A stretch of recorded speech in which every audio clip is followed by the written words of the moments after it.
Oke, assalamualaikum. Lanjut, kalau di video sebelumnya tadi baru belajar regresi linear yang sederhana.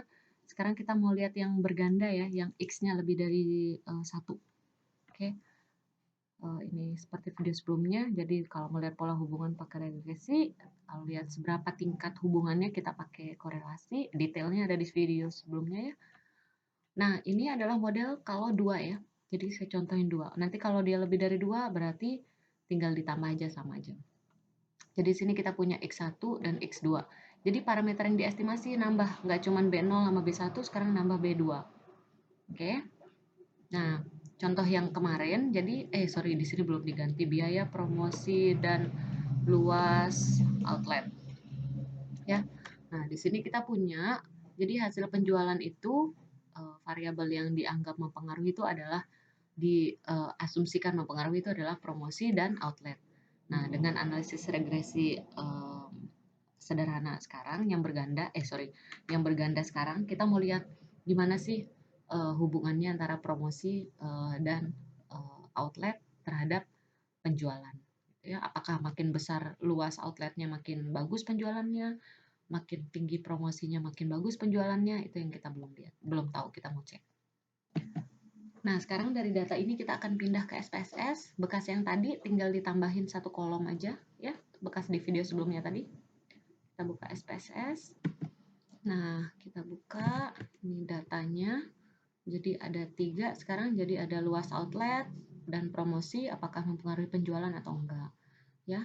Untuk scatter plotnya bisa kayak yang video sebelumnya, kita lihat dulu scatter plot antara X1 dan X2. Kita bisa pakai matriks ini tapi simple aja, tapi 2 kali. Jadi ada Y penjualan, promosinya axis, kemudian kita oke. Ya, satu lagi graph, legacy dialog, scale plot, terus satu lagi kita ganti promosinya dengan luas outlet. Kemudian kita oke.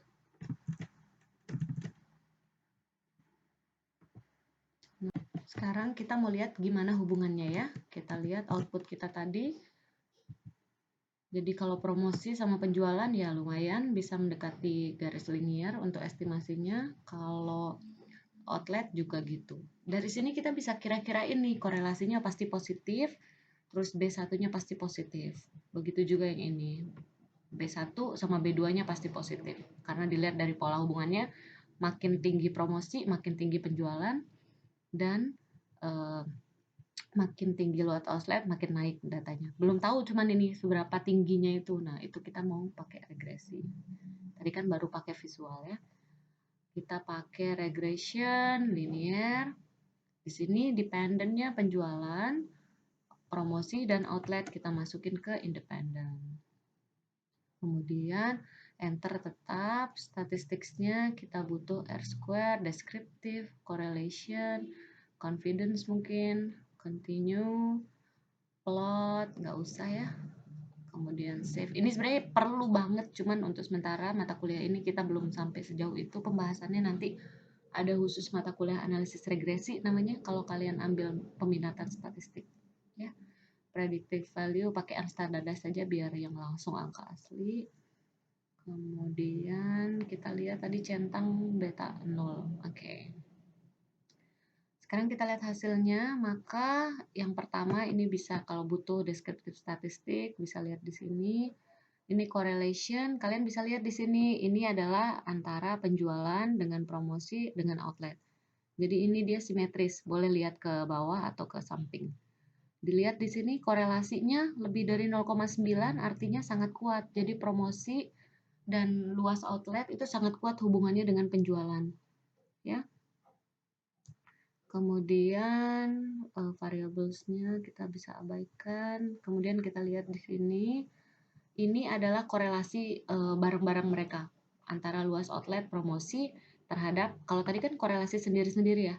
Kalau ini korelasi yang bareng-bareng terhadap si penjualan. Ini R-square seperti yang saya sebutkan di video sebelumnya. Jadi 95,2% artinya si promosi sama outlet itu bisa menjelaskan penjualan. Jadi ada sisa cuman sedikit yang masih nggak bisa dijelasin. Kalau tadi waktu satu variabel kan dia 0,8-an ya kalau nggak salah. Atau 0,7. Ya, artinya dengan tambahan luas outlet itu udah makin bagus menjelaskan si penjualan. Kemudian standar error estimate makin kecil tadi 15-an sekarang jadi 9, berarti makin bagus kalau kita masukin luas outlet. Kemudian uji serentaknya ini signifikan artinya modelnya tepat gitu ya. Hipotesisnya ini kurang dari alfa sehingga tolak H0 sehingga modelnya tepat alias parameternya tidak sama dengan 0. Kemudian untuk uji parsialnya ini adalah model yang dipakai. Jadi kita dapat modelnya apa? Kita kembalikan ke sini. Berarti Y topi sama dengan 64, 639, 64, 639 tambah promosi 2,342 X1 ditambah luas outlet 0,535 X2. Ini enggak ada nolnya tapi ini 0, ya kalau kayak gini. Ya. Terus lihat di sini ini signifikan berarti untuk uji tadi ya uji serentak pakai uji F. Ini H0-nya model tepat, model tidak tepat alias beta I sama dengan 0, H1 modelnya tepat alias beta I tidak sama dengan 0 karena alfanya ini signifikannya kurang dari alfa sehingga atau mau bandingin F dengan F tabel bisa, tapi kita pakai sig aja yang lebih gampang. Kurang dari alfa sehingga tolak H0, jadi H0 ditolak yang diterima adalah ini, jadi modelnya tepat kesimpulannya. Kemudian untuk uji parsial, ini parsial ini serentak, ini kita pakai T, ada 3 kan hipotesisnya, H0-nya B1 sama dengan 0, B0 sama dengan 0, B1 sama dengan 0, B2 sama dengan 0, H1 atau dan sama aja lah, dan. B0 tidak sama dengan 0, B1 tidak sama dengan 0, B2 tidak sama dengan 0. Karena ini signifikan semua, artinya kurang dari alfa, jadi tolak H0, jadi yang diambil ini. Jadi parameter signifikan. Gitu ya, karena tidak sama dengan 0 berarti bagus. Jadi angka-angka ini tadi setelah diuji angkanya dianggap tidak sama dengan 0, jauh dari 0 sehingga masih tetap bisa dipakai. Ini adalah B0, B1 dan B2. Gitu ya. Nah, interpretasinya jangan lupa nanti saat membuat laporan berarti harus ada lengkap. Misalnya kalian copy dulu kolom ini di copy. Di bawahnya dari hasil tabel ini diberikan hipotesis berikut, kemudian interpretasi. Jangan lupa di akhir harus ada interpretasi dari model ini tadi ya. Kalau mau interpretasi yang linear tadi kan udah ya, kalau berdua gini yang berganda dengan menganggap ini konstan, jadi ini dianggap konstan dulu. Dengan menganggap ini konstan, maka untuk satu satuan gitu, interpretasi yang ini. Begitu mau interpretasi yang kedua, berarti ini yang dianggap konstan. Oke? Gitu aja. Udah. Apalagi output yang bisa dibaca, kayaknya itu aja ya.